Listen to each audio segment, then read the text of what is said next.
Dans cette vidéo, on va parler de twist out. Comment perfectionner son twist out afin d'avoir des bouclettes bien juteuses, brillantes et bien définies. En fait, c'est en quelque sorte une masterclass gratuite. Oui, donc n'hésite pas à liker la vidéo d'entrée de jeu afin de me motiver à produire ce type de vidéo beaucoup plus souvent.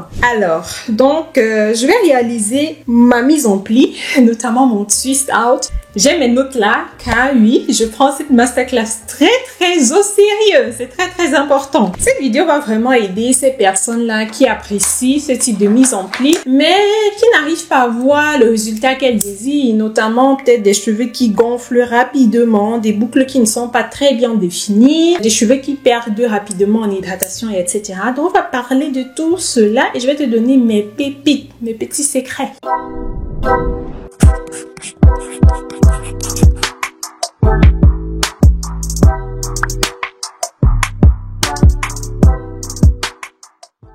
Premier twist, premier conseil. Alors, il faut savoir que le résultat d'une bonne mise en pli dépend fortement des soins qui précèdent la mise en pli, c'est-à-dire l'étape du démêlage, l'étape du shampoing et l'étape de l'application du masque capillaire hydratant ou bien protéiné. C'est très important que les produits choisis lors de ces étapes précédentes soient vraiment doux et hydratants. Ça permettra ainsi aux cheveux de présenter ces bouclettes naturelles. Par contre, si tu optes pour des produits qui n'ont pas une très bonne composition et qui sont plutôt asséchants, alors là, tes séparations naturelles auront vraiment du mal à se montrer à toi et du coup, le résultat de ton twist out ne sera pas topissime. Ça ne sera pas le meilleur twist out que tu puisses avoir. Certaines personnes font souvent cette erreur-ci. Elles investissent sur des produits à qualité douteuse lorsqu'il s'agit des étapes qui précèdent la mise en pli, c'est-à-dire lors du shampoing, lors du démêlage, lors de l'hydratation profonde. Elles vont opter pour un produit lambda. Parfois, c'est aussi à des fins économiques. Ce n'est pas toujours évident et elles se disent qu'elles vont rattraper le tout au niveau de la mise en pli, mais ce n'est pas comme ça que ça fonctionne. Pour avoir vraiment des bouclettes bien définies, c'est-à-dire des séparations naturelles vraiment bien définies, bien alignées, bien visibles, il est nécessaire de considérer le facteur hydratation lors de chaque étape de sa routine capillaire. Particulièrement pendant le shampoing. En fait, quand tu as un mauvais shampoing, tu ne peux pas avoir des séparations naturelles bien définies. Pour avoir un beau twist out, c'est un must d'avoir un bon shampoing. C'est une obligation. Sans shampoing doux, qui n'agresse pas le cheveu, tu ne pourras jamais avoir le meilleur twist out du monde. Donc, avoir un shampoing qualitatif est la base pour avoir un bon twist out. Si lors de la routine capillaire, tes cheveux se braquent sur eux, c'est-à-dire ils commencent à s'agripper, à ne pas s'étendre, à ne pas suivre la gravité, alors c'est un signe pour toi qui montre que tes cheveux n'apprécient pas ce produit. Tu as intérêt, vraiment intérêt, à choisir des produits qui vont favoriser l'apparition de tes séparations naturelles. Bien sûr, si tu souhaites avoir le twist out parfait. Le principe même derrière un twist out, c'est de fixer les séparations naturelles. Tu comprends donc que si lors des étapes qui précèdent la réalisation d'un twist out, tu n'as pas pris la peine de rendre tes séparations naturelles visibles, alors tu n'auras rien du tout à fixer lors de la réalisation de ta mise en pli, car les séparations naturelles ne seront tout simplement pas présentes. Conseil numéro 2. Alors, il est super important de bien choisir ton type de démêlage afin d'avoir un twist out optimal. Tu le sais déjà, hein, il existe 3 types de démêlage. Le démêlage au peigne, le démêlage à la brosse et le démêlage au doigt. Alors, quel type de démêlage je te conseille pour avoir un twist out aux bouclettes bien définies et bien alignées? Moi, je te conseille d'opter pour le démêlage à la brosse ou bien pour un démêlage au doigt. Car Contrairement au démêlage au paint, ces deux types de démêlage favorisent l'apparition des séparations naturelles, ou bien disons plutôt que ça respecte la structure naturelle d'un cheveu crépus. Contrairement au paint qui va plutôt détruire la texture naturelle du cheveu crépus afin d'avoir comme résultat final une texture afro, c'est-à-dire ce nuage capillaire qu'on a sur la tête quand on fait recours au peigne. Certaines personnes sont peut-être choquées par ces propos que je viens de tenir, car indirectement, ça remet un peu aussi en question les pratiques de nos ancêtres. Nous le savons tous, nos ancêtres utilisaient principalement le peigne à grosse dents comme outil capillaire, mais c'est un fait en fait. C'est un fait. Le peigne détruit la structure naturelle du cheveu crépus, notamment les séparations naturelles, ce qui n'est pas mauvais. L'afro aussi est une très belle mise en pli. Personnellement, c'est même ma mise en pli favorite. Mais quand tu comprends vraiment la nature et le fonctionnement de la texture crépue, tu te rends rapidement compte que l'afro n'est pas la mise en pli idéale ou bien la plus facile à gérer au quotidien si on veut éviter la casse retenue de la longueur et avoir ainsi de longs cheveux crépus. La twist est super petite, ce n'était pas nécessaire, mais bon. Pour revenir au deuxième point, bien choisir son démêlage est fondamental pour avoir des bouclettes bien définies lors de la réalisation de son twist out. C'est super important. Pour un meilleur résultat, je te conseille soit d'opter pour un démêlage à la brosse ou un démêlage au doigt. Ma préférence, c'est le démêlage au doigt. Mais vraiment, c'est à toi de faire un choix. Tout démêlage est bien tant que c'est bien fait. Donc, choisis ta catégorie et fais-le bien. C'est ça vraiment le plus important. Troisième point, il faut savoir que le choix du produit qu'on utilise lors de la réalisation de sa mise en pli est super important. Déjà, pour réaliser une mise en pli, on peut faire recours à différents produits, soit un beurre capillaire, soit un lait capillaire hydratant ou bien une crème capillaire hydratante. Voilà, c'est ça le mot. Pour avoir un twist out super défini, moi je te conseille d'opter pour le troisième produit que j'ai cité, c'est-à-dire pour une crème capillaire hydratante. Et de préférence, une crème capillaire hydratante avec une très bonne composition. Maintenant vient la question, Santiche, comment reconnaître une crème capillaire hydratante avec de bons ingrédients? C'est vraiment très simple.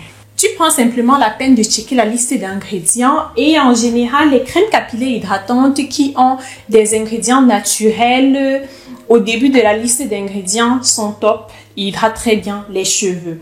Et là, par exemple, j'ai une crème de la marque African Pride. Alors, le premier ingrédient, c'est de l'eau. Après vient un bon alcool, après la glycérine, après un mélange d'alcool et de glycérine, ensuite le beurre de karité, l'huile de coco et d'autres huiles aussi qui ne sont vraiment pas mal. Donc, les 5 premiers ingrédients sont déjà convaincants et je peux te dire que cette crème est top. Ce n'est pas la première fois que je l'utilise et elle est vraiment top. Donc, c'est aussi simple que ça. Pourquoi est-ce que je te conseille d'opter pour une crème et non pour un lait capillaire hydratant? Tout simplement parce que la crème est beaucoup plus riche en ingrédients hydratants et te permettra donc de mieux fixer tes boucles. C'est-à-dire, les boucles que tu vas fixer lors de la réalisation de ton twist out vont tenir plusieurs jours après ton wash day. Tes cheveux vont rester dans un état d'hydratation plusieurs jours après ton wash day, contrairement à si tu utilises un lait capillaire hydratant. Le lait capillaire hydrate aussi bien les cheveux, mais l'hydratation qu'un lait capillaire hydratant apporte aux cheveux ne tient pas aussi long en général que l'hydratation qu'une crème capillaire hydratante apporte aux cheveux. Là, j'ai un bandage sur mes 2 pouces. Je ne me suis pas blessée. J'ai des ongles artificiels et ils se sont cassés. Du coup, afin d'éviter que les cheveux s'agrippent sur ces bouts d'ongles cassés, j'ai préféré bander ainsi. Mais ça me rend le travail un peu plus difficile étant donné que je ne sens plus bien ma fibre capillaire avec mes pouces. Mais bon, je vais devoir m'y faire. Mieux travailler ainsi et éviter la casse. 4e conseil, C'est très important de prendre en considération que le nombre de twists que tu réalises lors de ta mise en pli définit la longueur de tes cheveux le premier jour que tu défais tes twists afin d'avoir un twist out. Donc, plus tu fais des twists, plus tu auras la longueur quand tu vas défaire ta mise en pli, c'est-à-dire quand tu vas défaire tes twists. Par contre, si tu fais peu de twists, ne t'étonne pas avoir des cheveux assez courts le premier jour après avoir défait tes twists. Au final, c'est un peu égal car de toute façon, pendant les jours qui suivent ton wash day, si tu prends la peine chaque soir de réaliser quelques tresses sur ta mise en pli, sur ton twist out avant de dormir, tes cheveux vont gagner en longueur et en volume au fil des jours. Mais juste pour que tu le saches, si tu souhaites profiter au max de ta longueur dès le premier jour, alors il est préférable de ne pas faire de trop grosses twists. En plus tes twists sont grosses, plus elles vont prendre du temps à sécher. Moi, j'ai une densité de cheveux moyenne et en général, j'opte pour 10 à 12 twists. Et à peu près 10 heures après la réalisation de ma mise en pli, mes cheveux sont secs. J'ai des cheveux fins et une densité moyenne. En général, si tu es à ma longueur, je te conseillerais aussi de ne pas faire moins de 8 twists afin que des twists sèchent aussi rapidement. C'est assez chiant quand 24 ou 48 heures après la réalisation de sa mise en pli, les cheveux ne sont toujours pas secs. C'est vraiment chiant. Conseil numéro 5. Pour avoir un twist out bien défini et brillant, il faut bien masser ses cheveux. Là, tu me vois masser ma fibre capillaire. Je pense depuis le début de cette vidéo, tu m'as vu tellement masser ma fibre capillaire que tu peux même te demander si je n'ai rien à faire. Ou bien si c'est mon hobby, mais c'est nécessaire. Vraiment, ce geste-ci est trop important. Ça aide vraiment les séparations naturelles à se trouver, à se former. Voilà, ça aide chaque grain de cheveux à se joindre avec un autre grain de cheveux et former ainsi une famille de cheveux qui est connue sous le nom de séparation naturelle. Donc, il faut vraiment masser la fibre capillaire. J'applique ma crème et je masse. J'applique l'huile pour sceller l'hydratation et je masse. Et plusieurs personnes font souvent cette erreur qu'elles massent juste une partie de leur longueur, c'est-à-dire elles vont peut-être masser du milieu là jusque là, ou bien peut-être de là, d'entier jusqu'à la fin ainsi. Elles vont masser comme ça, mais elles ne vont jamais remonter jusqu'aux racines. Il faut masser jusqu'aux racines, c'est super important. Si tu ne prends pas vraiment la peine de masser jusqu'aux racines comme ce que je suis en train de faire, tu te retrouveras facilement avec un twist out aux pointes bien définies et aux racines gonflées. Et c'est un problème que plusieurs femmes rencontrent et plusieurs femmes me contactent pour. Genre, elles font le twist out, un tiers des cheveux ou bien la moitié de la longueur bien définie, mais au niveau des racines, ça mousse. Ça gonfle. Il faut bien masser, il faut bien appliquer les produits à ce niveau-là. Je sais que ce n'est pas parfois évident, surtout quand on n'a pas bien pris la peine de démêler ses cheveux, d'où l'importance de bien réaliser chaque étape qui précède la réalisation de la mise en pli. Car si tu n'as pas pris la peine de bien démêler tes cheveux dans l'étape précédente, ça sera vraiment très difficile de passer ses doigts jusqu'à la racine et de bien appliquer la crème hydratante et l'huile scellante. Donc vraiment masser, masser, masser et se rassurer surtout que le produit touche chaque brin de cheveux. Après le massage, on divise la portion en deux parties à peu près égales. Et on réalise tout simplement le twist.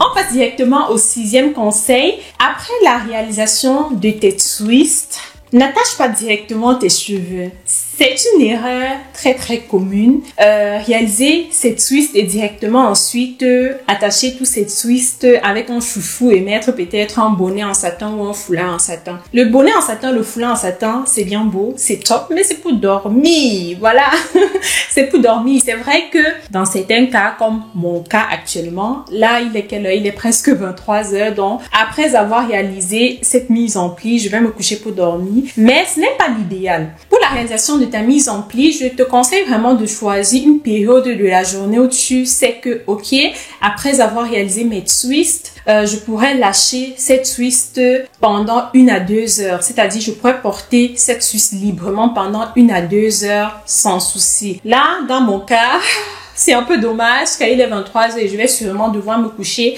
directement après la réalisation de la mise en pli. Ce n'est pas l'optimal et je te conseille que l'optimal. L'optimal vraiment, c'est de laisser ces twists un tout petit peu à l'air libre afin que les cheveux aient vraiment le temps d'absorber et aussi d'absorber les produits qui lui ont été appliqués. Le français est vraiment difficile. Je sais que c'est juste. Ok. Donc, c'est un peu ça.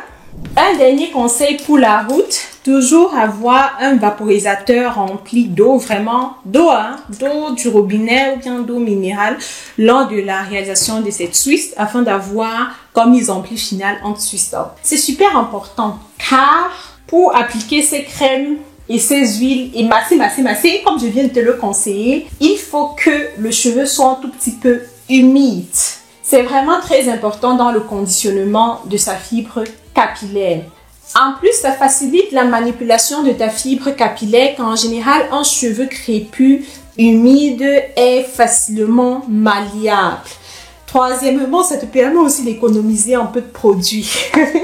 Donc ça, c'est vrai. Quand tu appliques la crème hydratante sur un cheveu un peu humide, je ne sais pas comment expliquer, mais étant donné que l'eau conditionne déjà un tout petit peu la fibre capillaire, tu auras besoin d'appliquer moins de crème hydratante. En fait, ça va t'éviter de gaspiller ta crème hydratante. C'est plutôt ça le bon thème. Oui, ça te permet d'économiser indirectement car étant donné que la fibre capillaire sera déjà malléable, tu n'auras pas besoin de surdoser inutilement la crème hydratante pour bien définir tes séparations naturelles. En général, je réalise ma mise en pli directement après avoir rincé mon masque capillaire.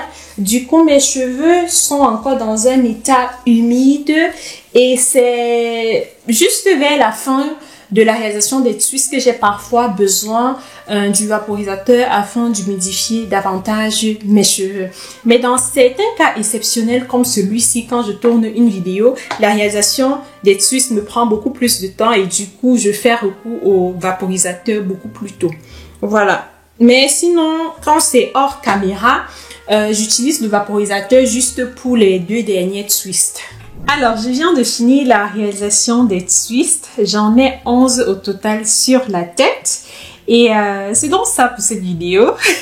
Je sais que tu as apprécié cette vidéo. Si tu l'as appréciée, tu sais quoi faire. Tu likes, ça me fait énormément plaisir. Rends-toi compte qu'il est minuit passé. Je suis là à tourner une vidéo pour toi qui fait, j'espère, déjà partie de ma communauté. Si tu ne fais pas encore partie de ma communauté, je t'invite à t'abonner si tu es intéressé par les thématiques que j'aborde ici. Ici, on parle de l'entretien des cheveux crépus, l'entretien de la peau, du bien-être et de la santé en général. En t'abonnant, n'oublie surtout pas aussi d'activer la cloche de notification pour être notifié chaque fois que je poste une nouvelle vidéo.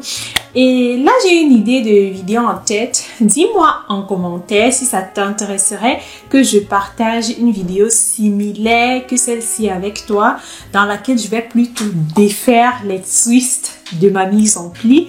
Et une fois de plus aussi te donner des conseils qualitatifs. Donc vraiment, dis-moi en commentaire, est-ce que c'est un sujet qui pourrait t'intéresser? Si c'est le cas, je prendrai grand plaisir à réaliser cette vidéo. C'est vraiment ça, hein? Avoir des bouclettes bien définies lors de la réalisation d'un twist out n'est rien de magique ou d'extraordinaire. Il suffit juste de suivre certains principes de base que la texture crépue impose. Dans le cas du twist out, c'est notamment le principe des séparations naturelles. Tu dois tout faire pour rendre tes séparations naturelles visibles lors des différentes étapes qui précèdent ta mise en pli. Ainsi, pendant la mise en pli, il te restera juste de fixer tes séparations naturelles. Aussi simple que ça. Rien de magique, pas de produit magique, pas de technique magique. C'est aussi simple que ça. Donc, c'est ça. Je pense que je vais quand même laisser mes twists à l'air libre pendant une trentaine de minutes avant de placer mon bonnet en satin et me coucher pour me reposer. C'est ça. C'est tout pour cette vidéo. On se prend dans quelques jours pour une nouvelle vidéo palpitante. Entre-temps, comme d'habitude, prends soin de toi et surtout, porte-toi bien. Bye bye!